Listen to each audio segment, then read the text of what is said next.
جسم کے ہر درد کی مسنون دعائیں۔ جسم میں بعض اوقات دردیں ہوتی ہیں، جسم کے کسی بھی حصے میں ہو سکتی ہیں، تو اس کے لیے جو مسنون دعائیں، جو سنت مبارکہ ہیں، جو احادیث مبارکہ میں موجود ہیں، یہ دعائیں آپ سماعت فرما لیں۔ یہ دعائیں بھی، اور اکثر ویورز لسنرز پوچھتے ہیں جسم میں درد کے لیے، حتیٰ کہ اس میں سر درد بھی شامل ہے، کمر کا درد، موہروں کا درد، گھٹنوں کا درد، جسم کے کسی بھی حصے میں درد ہو، اس کے لیے یہ دعائیں لازمی پڑھیں۔ سب سے پہلے درد کے مقام پر ہاتھ رکھ کر اس دعا کو پڑھتے رہیں تو انشاءاللہ افاقہ ہوگا۔ دعا سماعت فرما لیں۔ بسم اللہ تربت ارضنا، بسم اللہ تربت ارضنا برقیقۃ بعدنا، برقیقۃ بعدنا یشفی سقیمنا، یشفی سقیمنا باذن ربنا،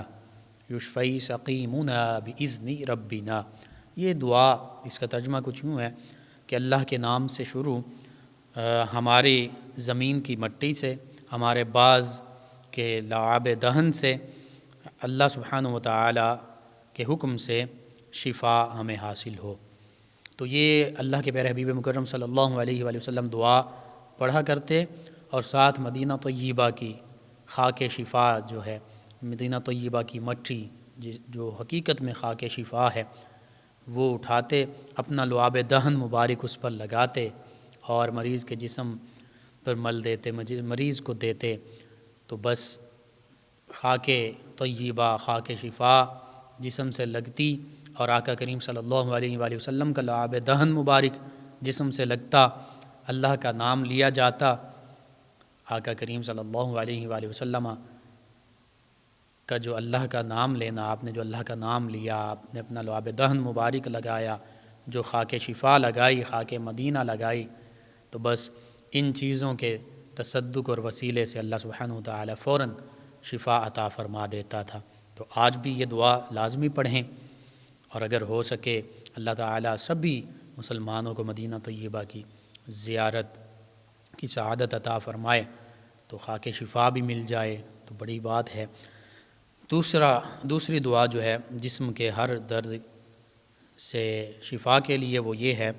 سورہ اسراء، جسے سورہ بنی اسرائیل بھی کہتے ہیں، 15ویں پارے سے جس کا آغاز ہو رہا ہے سبحان الذی اسریٰ بعبدہ لیلا من المسجد الحرام الی المسجد الاقصی، جس میں سفر معراج کا بھی ذکر ہے۔ تو سورۃ الاسراء کی آیت مبارکہ 105 کا ابتدائی حصہ، اس کو درد کے مقام پر ہاتھ رکھ کر 21 مرتبہ پڑھ کر دم کریں، انشاءاللہ درد ختم ہو جائے گا۔ آیت مبارکہ کیا؟ وَبِالْحَقِّ أَنزَلْنَاهُ وَبِالْحَقِّ نَزَلَ، وَبِالْحَقِّ أَنزَلْنَاهُ وَبِالْحَقِّ نَزَلَ، کہ ہم نے اس قرآن مجید فرقان حمید کو حق کے ساتھ نازل فرمایا ہے، اور بالکل یہ حق والی کتاب ہی ہے۔ اسی طرح تیسری دعا، جسم کے ہر درد کی مسنون دعا، روحانی علاج، سیدنا عثمان بن ابی العاص رضی اللہ عنہ فرماتے ہیں کہ ان کے جسم میں اسلام لانے کے وقت سے درد رہتا تھا، یعنی جب انہوں نے اسلام قبول کیا تو اس وقت سے جسم میں درد رہتا تھا، تو انہوں نے نبی رحمت صلی اللہ علیہ وآلہ وسلم کی بارگاہ اقدس میں عرض کیا، تو آقا کریم صلی اللہ علیہ وآلہ وسلم نے ارشاد فرمایا کہ جسم کے جس حصے میں درد ہے اس پر ہاتھ رکھو اور 3 مرتبہ بسم اللہ کہو۔ اب اس میں پورا بسم اللہ الرحمن الرحیم ہے، یہ 3 مرتبہ بسم اللہ الرحمن الرحیم پڑھو، پھر فرمایا کہ پھر 7 مرتبہ یہ دعا پڑھو۔ دعا سماعت فرما لیں، یعنی جسم کے جس حصے میں بھی درد ہو وہاں پر اپنا ہاتھ رکھ کر، دایاں ہاتھ رکھ کر 3 مرتبہ بسم اللہ الرحمن الرحیم پڑھیں، اور پھر 7 مرتبہ یہ دعا پڑھیں، اعوذ باللہ وقدرتہ، اور ایک روایت میں اعوذ بعزت اللہ وقدرتہ، اعوذ باللہ وقدرتہ من شر ما اجد واحاذر، من شر ما اجد واحاذر۔ اس کا ترجمہ یوں ہے، میں اللہ کے جلال اور اس کی قدرت کی پناہ طلب کرتا ہوں اس بیماری کے شر سے جو مجھے اس وقت لاحق ہے اور جس کے آئندہ ہونے کا خدشہ ہے۔ صحیح مسلم میں یہ حدیث مبارکہ اور یہ واقعہ پورا موجود۔ تو یوں اگر یہ دعا اللہ کے پیارے حبیب مکرم صلی اللہ علیہ وآلہ وسلم کے فرمان مبارکہ پر مکمل ایمان اور یقین رکھتے ہوئے اللہ سبحانہ و تعالی کی طرف سے شفا پر مکمل یقین اور ایمان رکھتے ہوئے پڑھیں تو انشاءاللہ جسم کے کسی بھی حصے میں درد ہو وہ درد رفع ہو جائے گا، جاتا رہے گا، ختم ہو جائے گا، اللہ سبحانہ و تعالی انشاءاللہ شفا عطا فرمائے گا۔ تو یوں یہ چند ایک وظائف جو تھکاوٹ اور جسمانی درد سے نجات کے لیے ہیں، تھکاوٹ اور جسمانی درد کا روحانی علاج ہے، اس کو ضرور اپنے معمول کا حصہ بنائیے۔ اکثر چھوٹے بڑے بوڑھے بزرگ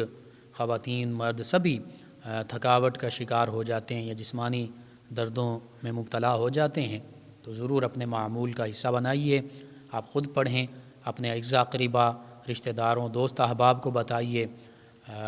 پڑوسیوں محلے داروں کو بتائیے، امت مسلمہ تک پہنچائیے۔ یوٹیوب چینل یاد الہی سے ڈاؤن لوڈ کر کے بھی آپ خود دیکھ بھی سکتے ہیں، پڑھ بھی سکتے ہیں، سن بھی سکتے ہیں اور اسے شیئر کر کے امت مسلمہ تک پہنچا بھی سکتے ہیں۔ انشاءاللہ میرے آپ کے ہمارے بتانے سے اگر